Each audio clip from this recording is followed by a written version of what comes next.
السلام علیکم ورحمۃ اللہ وبرکاتہ۔ میں ہوں ڈاکٹر مشال۔ امید ہے کہ آپ سب خیریت سے ہوں گے۔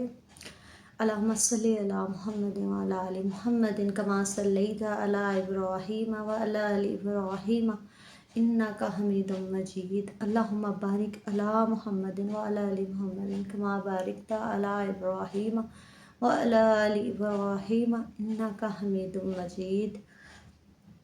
آج کا ہمارا ٹاپک بہت ہی ایک اہم ٹاپک ہے کہ التحیات کا پس منظر کیا ہے۔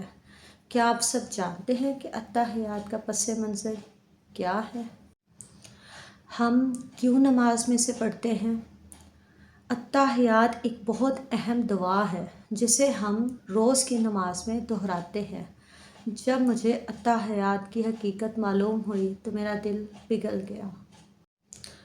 التحیات در حقیقت اس مقالے کا ایک حصہ ہے جب دوران معراج اللہ رب العزت اپنے محبوب صلی اللہ علیہ وآلہ وسلم کے مبین ہوا۔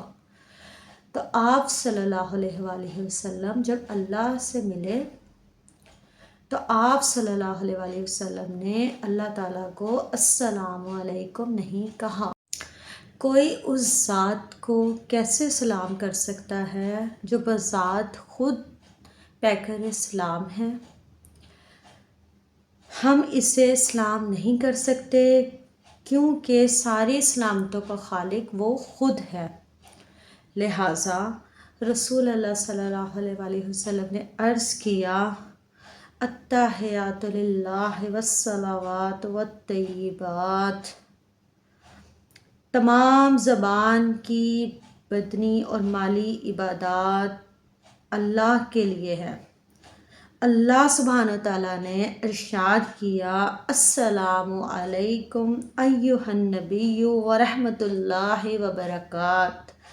اے اللہ کے نبی، آپ پر اللہ کا سلام اور برکتیں ہوں۔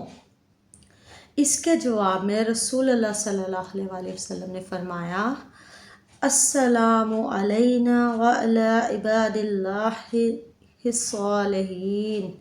سلام ہو ہم پر اور اللہ کے صالح بندوں پر۔